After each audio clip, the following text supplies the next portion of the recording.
Shalom, selamat berjumpa kembali dengan firman Tuhan hari ini yang diambil dari Kisah Para Rasul pasal yang ke-13 ayat yang ke-47.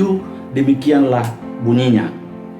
Sebab inilah yang diperintahkan kepada kami.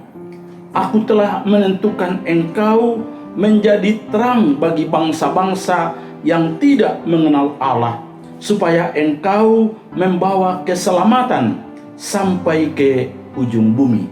Sejauh demikian firman Tuhan kita yang berbahagia, yang mendengarkannya, merenungkan, serta melaksanakan dalam hidup kita hari lepas hari. Marilah kita berdoa. Kami sungguh bersyukur Tuhan karena Tuhan memberikan hari ini buat kami. Dan Tuhan mau menyapa kami dengan firman-Nya. Urapi pakai hamba-Nya dalam kelemahannya, biar firman-Mu menjadi bagian kami. Dalam nama Yesus. Amin. Saudara-saudara yang dikasihi di dalam Kristus Yesus, ada satu kisah di mana seorang raja yang besar dan memiliki kerajaan yang cukup luas dan juga besar, ya, memiliki 3 anak yang ganteng, yang kuat, yang gagah, pemberani dan hebat. Dan dia mulai sadar bahwa dia sudah mulai tua, bahkan sakit-sakitan, dan rindu untuk memberikan kerajaannya kepada salah satu dari 3 anaknya itu. Nah, saudaraku, dia bawalah ketiga anaknya itu ke satu ruangan yang cukup lumayan besarnya. Dan dia berkata kepada ketiga anaknya, saya akan memberikan tongkat kerajaanku, mahkota kerajaanku kepada salah satu kalian bertiga sebagai anakku yang kukasihi karena sama-sama hebat, sama-sama pintar, sama-sama luar biasa. Tapi saya mau membuat satu game untuk kalian. Kemudian dia memberikan 1 juta modal untuk mereka masing-masing. Dan dia suruhlah 3 hari dan berkata, isilah ruangan ini dengan benda atau sesuatu. Pokoknya ruangan ini penuh. Dan siapa nanti uangnya sisanya lebih besar, itulah yang berhasil menjadi raja menggantikan saya. Dan mereka mulai pergi berpikir apa yang harus dibuat. Setelah 3 hari ketiganya datang. Dan anak pertama berpikir saya harus beli kerupuk.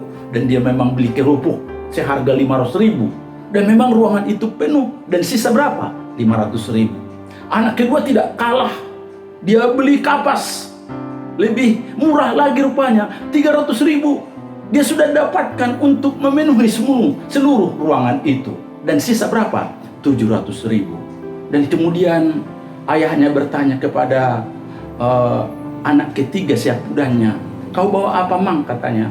Dan dia bawalah anaknya bersama kedua abangnya dan istrinya ke ruangan itu.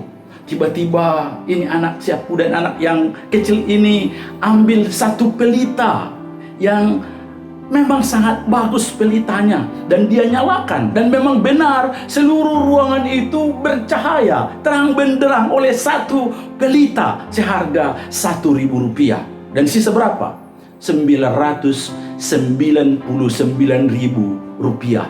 Dan dialah yang menang karena sanggup dengan cerdiknya mengalahkan kegelapan yang begitu luar biasa di ruang itu. Saudara-saudara yang dikasihi di dalam Kristus Yesus, dalam Yesaya 49 ayat 6b yang dikutip oleh Rasul Paulus dalam teks kita tadi, Kisah Rasul pasal 13 ayat 47, secara jelas semua buatan ini sebenarnya adalah untuk siapa? Untuk Yesus, karena dialah terang dunia itu. Tapi juga Yesus katakan kepada setiap kita, anak-anaknya yang percaya kepada Yesus, dia katakan apa? Engkau harus menjadi terang dan garam dunia. Itulah sebabnya Paulus juga mempersonifikasikan dirinya dengan perintah ini, yang berkata demikian, sebab inilah yang diperintahkan kepada kami.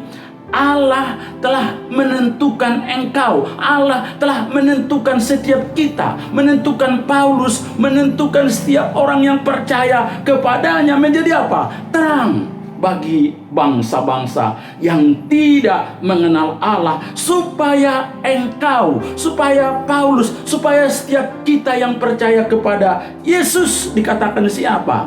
Membawa keselamatan sampai ke ujung-ujung bumi. Saudara-saudara yang dikasihi di dalam Kristus Yesus, apa artinya dan bagaimana menjadi terang bagi bangsa-bangsa? Menjadi terang itu artinya menjadikan kesaksian yang baik, kesaksian hidup kita yang baik bagi orang-orang sekitar kita. Lewat apa? Lewat tingkah laku kita, lewat sikap kita, lewat perbuatan kita, lewat pekerjaan kita, lewat kata-kata kita, lewat seluruh hidup kita. Khususnya apa?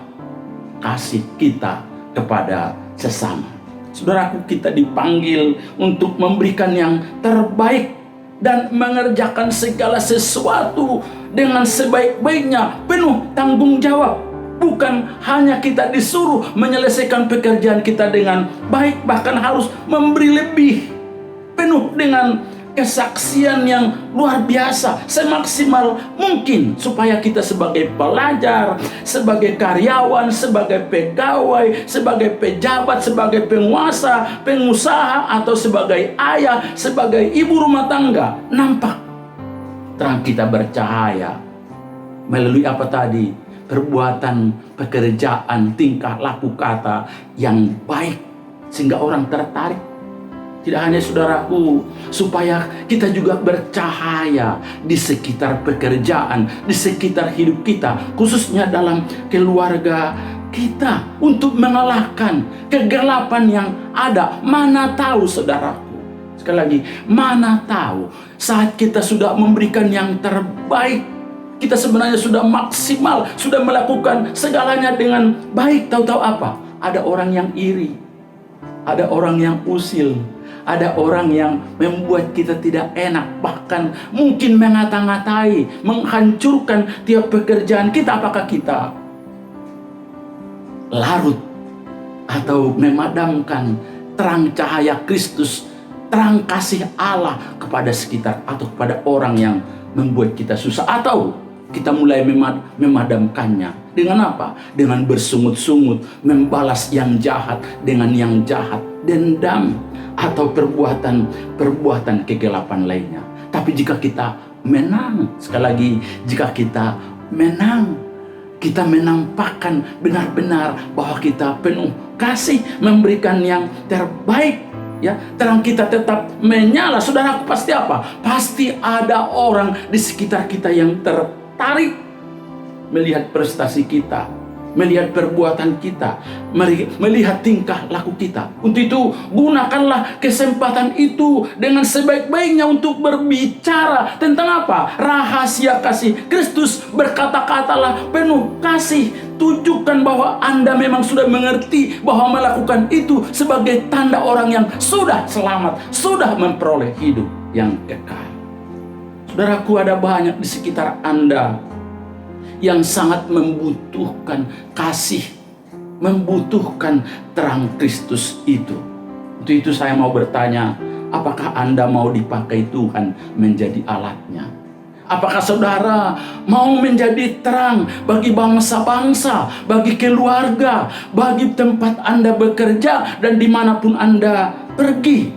Saudaraku, mari kita bergerak, ya, melayani Tuhan dan memberi kesaksian tentang keselamatan dengan berbagai cara atau berbagai multimedia saat ini. Mari kita gunakan dengan baik. Mungkin dengan menulis kesaksian pribadi kita, bagaimana kita telah diselamatkan menjadi orang-orang percaya, bagaimana kita dipanggil menjadi hamba Tuhan, bagaimana kita memelihara, ya, menjaga keluarga kita, menyekolahkan anak-anak kita, kesaksian bagaimana kita bekerja karena anugerah Tuhan, atau juga memakai multimedia dengan apa? Ucapan-ucapan yang menguatkan seperti Tuhan memberkatimu, Tuhan mengasihimu. Mana tahu ada orang yang sangat membutuhkan kasih dan berkat Tuhan saat ini. Saudaraku, tidak hanya itu, perdengarkan mungkin lagu-lagu rohani, share ayat-ayat firman Tuhan yang meneguhkan di multimediamu, seperti di Facebook, Twitter, Instagram, atau YouTube, atau yang lainnya. Saudaraku, bisa saja memang kita tidak melihat hasilnya saat ini, tapi percayalah, jika kita lakukan penuh dengan doa, penuh iman, percaya bahwa Allah mau memakai kita, memakai apapun yang kita lakukan itu menjadi terang. Di sana Tuhan akan memberkatinya. Makanya saya senang ya berkhotbah lewat YouTube ini, walaupun hanya kecil, banyak kesalahan, banyak kekurangan, tapi kami berdoa, percaya bisa menjadi berkat bagi keluarga dan bagi banyak orang. Saudaraku, mari kita hidup menjadi terang dan bahkan membawa terang dalam dunia ini. Karena Tuhan ingin anak-anaknya tidak hidup dalam kegelapan, melainkan hidup dalam terang Kristus Yesus. Sehingga kehidupan ini penuh dengan kedamaian dan memberikan buah, memberikan hasil yang luar biasa bagi banyak orang. Tuhan Yesus memberkati saudara menjadi berkat dan terang. Amin.